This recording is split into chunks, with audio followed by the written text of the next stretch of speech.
what do I say? The intro's always the weirdest. Yeah, it's probably weird when somebody's standing right beside you. Yeah, no, it makes it harder for sure. Not that you're a distraction in any way. All right, we are back. I'm out in the woods today walking with my buddy Graeme. We're on a little bit of a hike. We're using this access panel here, this access path. Nope, that's too much information. Don't say it. Okay. I think that's the thing. It's like even when you were narrating all this stuff, it's like It's so long. It's you almost need to just be like, hey, here's the basics of what chaga is. Like, this is where you find it. This is what it's all about. We're gonna cook it down into this, and this is what it tastes like. You don't need to be like Talking about everything. yeah. I could get really wordy and detaily with it. Well, and I think that's what makes the difference between an 8-minute video and an 18-minute. And you think about what you like to watch, or what I'll speak for myself. What I like to watch is like, hey, this is what we're gonna do. This is why we're gonna do it. Follow along for the journey or whatever. Like, and then the B-roll segue and. All right, we're out hiking today. We're looking for chaga, the mushroom of immortality. Stick around and you might learn something. Done. I'm Josh McFadds and I like to cook. Interlaced with my love of food is a love for the outdoors, and I kind of like it all. I want to share my adventures, the foods I love to eat, how to prepare them, and introduce you to some of my friends along the way. Pull up a chair around the fire, enjoy the scenery, and stick around for the food. All right, we are out here in the woods. Where are we, Graeme?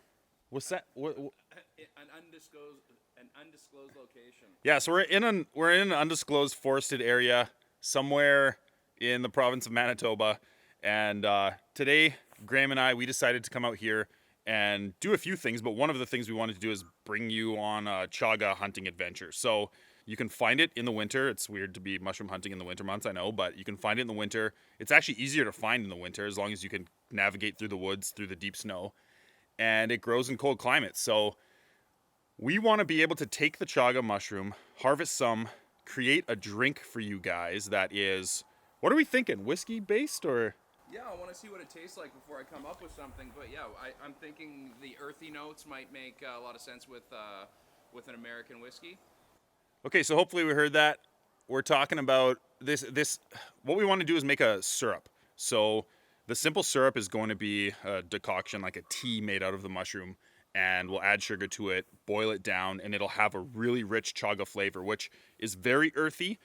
I don't know that it'll necessarily be smoky, but it'll definitely enhance or aid to the smokiness flavor that comes from the whiskey. And it also has a little bit of a vanilla kind of flavor going on and aroma to it. So we're going to harvest some, hopefully. We actually just found a piece right now, but it's up too high. So if we can find a ladder, we'll get it. But I'll show it to you guys right now. And that's what it looks like. It's a big, gnarly chunk of junk that grows on birch trees. So you can see that this limb here is dying on this birch tree, and that spore has landed in an old scar of the tree and grown that mushroom. So the way that it grows is it takes a really, really long time for it to grow. It grows pretty well exclusively on birch trees, and the tree has to have some sort of scar on it for that spore to land into and actually grow.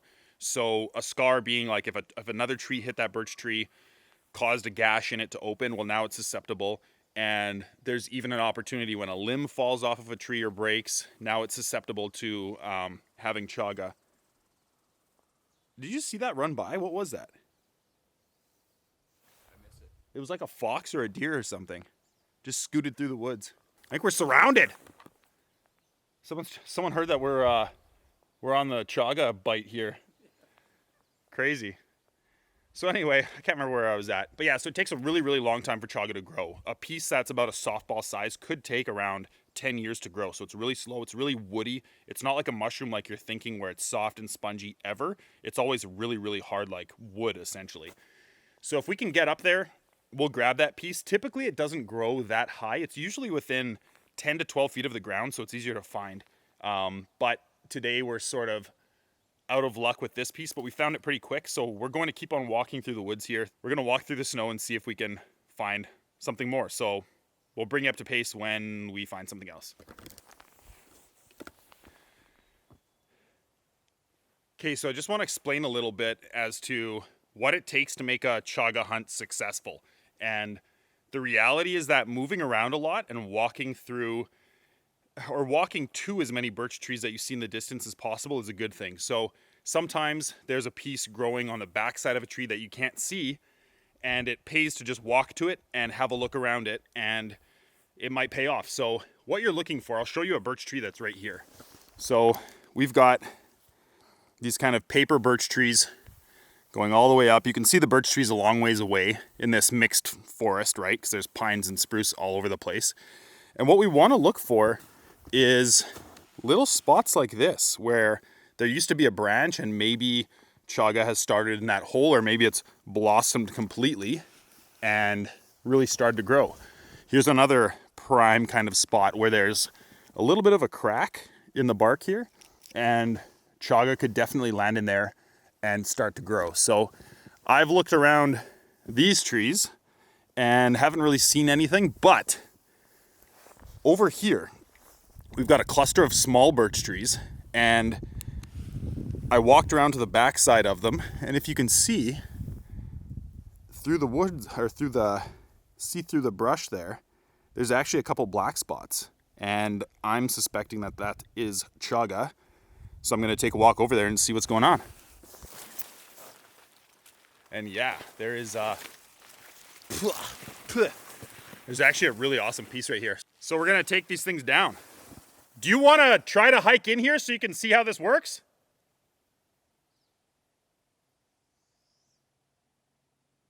I mean, you don't have to. The snow's pretty deep. Okay, so I think Graeme's going to try to work his way in here so you can see how this goes. So Graeme hasn't experienced a chaga hunt before. It's a pretty quiet hunt. I don't know if it's hunting, it's foraging. But he's really good at mixing drinks and kind of feeling out what goes with what as far as, beverages and flavors and aromas and all those things. So we're going to mix up a pretty awesome drink, but here it is. I'll show you the chaga. So there it is. So just like I had said, there are pieces that will grow, or it'll start to grow in little holes of the tree where branches have fallen off or there was a little scar. So I'll get in a little tighter so you can see what it looks like.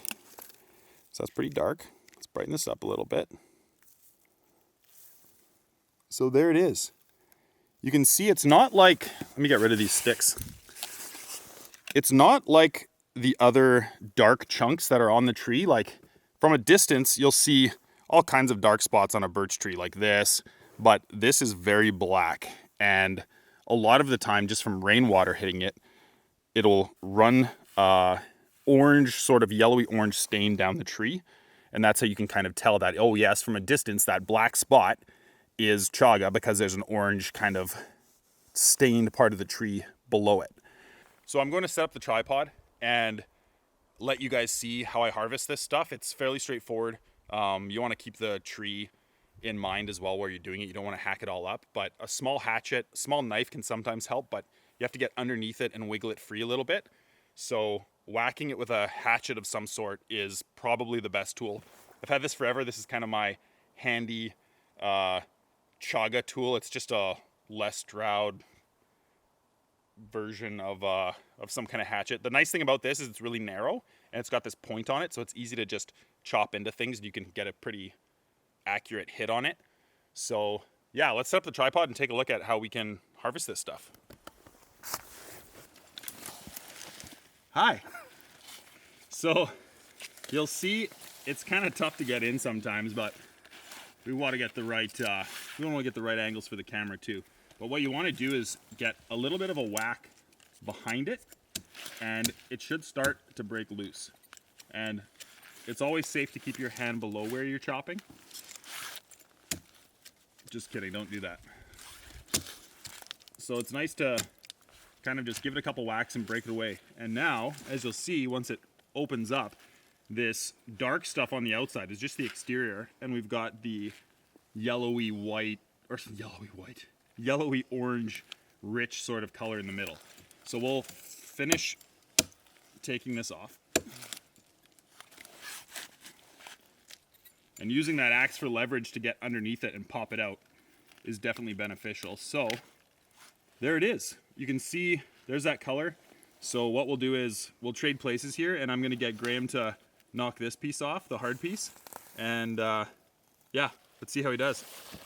This is where you fail. And I catch it on tape.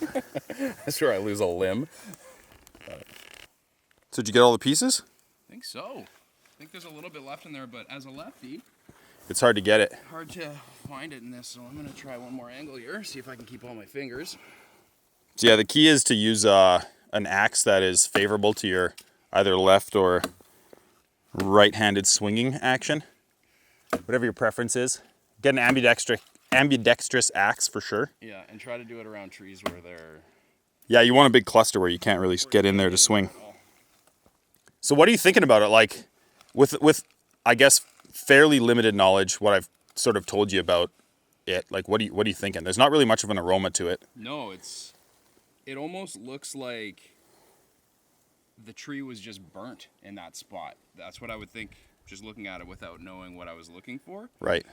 But once you pull it off and you see all the color on the inside and the color that's left over, like, that's incredible.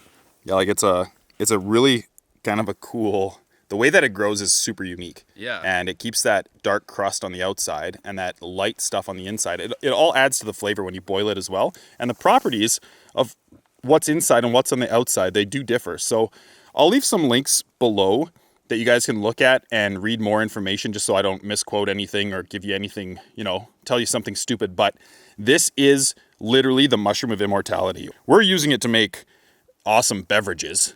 We'll mix it with some spirits. It feels like that's exactly what it was grown for. Exactly. So through this process, we've decided that we're going to name a new drink, because this may be the first Chaga syrup whiskey style beverage that has been created. Maybe, I'm not sure. They probably made it in Russia, I would assume. I think if we say it with enough confidence, we're the first. Yeah, so we are definitely the first people to ever make Chaga syrup and mix it into a drink. And we're going to call it something cool. And it's going to have the word immortal in it. We're going to work on what that's called first, what the name is. But anyhow, there it is. There's the mushroom of immortality. So much power.